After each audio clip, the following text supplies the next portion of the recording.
کیونکہ اس کا فضل ہے یہ. فائدہ کس کا ہے؟ انسان کا. مسائل کس کے ہیں؟ اس رب کائنات کے. اور اس نے چیزیں پیدا کی، اسی نے منع کیا کہ یہ چیزیں نہیں کھائیں. اس کے بعد اللہ تعالیٰ سورہ مائدہ میں فرماتے ہیں کہ کچھ ایسے جانور ہیں جن کے متعلق جو کفار مکہ تھے وہ ان کو ڈنڈوں سے مار کے کھاتے تھے. جو کوئی پہاڑ سے گر کے مر جاتا، چوٹی سے گر کے مر جاتا، وہ کھا لیتے. یا جو آپس میں جانور ایک دوسرے سے ٹکرے مارتے ہیں، سینگوں سے کوئی مر جاتا، اس کو بھی کھاتے. تو اللہ تعالیٰ نے یہاں پہ وہ ساری کی ساری چیزیں کیا کی؟ حرام کرا دی. حرمت علیکم المیتۃ والدم ولحم الخنزیر وما اہل لغیر اللہ بہ والمنخنقۃ، جس کو گلا گھونٹ کے مار دیا جائے.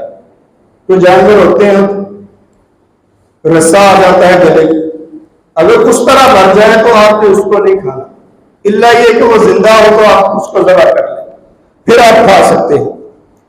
والموقوذۃ، جس کو زخم لگا کے، بعض دفعہ ایسا تھا تو ڈنڈے مارتے تھے اور بعض دفعہ تیر مارتے، پتھر مار کے اس جانور کو حلال کر کے تو کھاتے، یعنی اس طرح مار کے کھاتے تھے.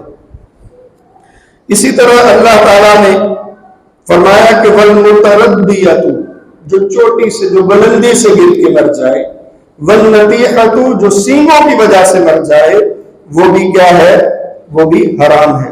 وما اکل السبع الا ما زکیتم، کہ جو درندے جس جانور کو پھاڑ دیتے ہیں اگر اس کو کھائیں گے تو وہ بھی حرام ہے.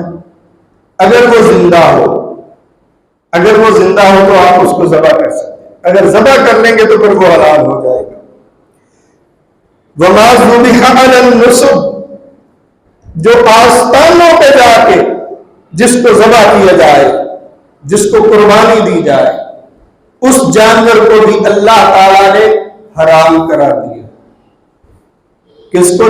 جو آستانوں پہ، چاہے وہ قبریں ہوں، چاہے وہ گردوارے ہوں، چاہے ہندوؤں کے مندر ہوں، چاہے کسی بھی دین سے متعلقہ وہ خانقاہیں اور وہ نصب بنائے ہوئے ہیں، آستانے بنائے ہوئے ہیں، وہ اللہ تعالیٰ نے حرام قرار دے دیے.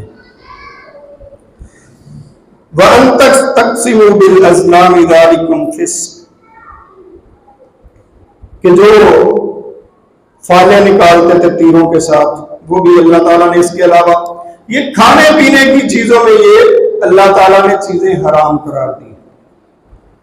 اور کچھ چیزیں یہ تو قرآن مجید میں ہے نا، کچھ چیزیں نبی کریم صلی اللہ علیہ وسلم کے فرامین میں بھی شامل ہیں.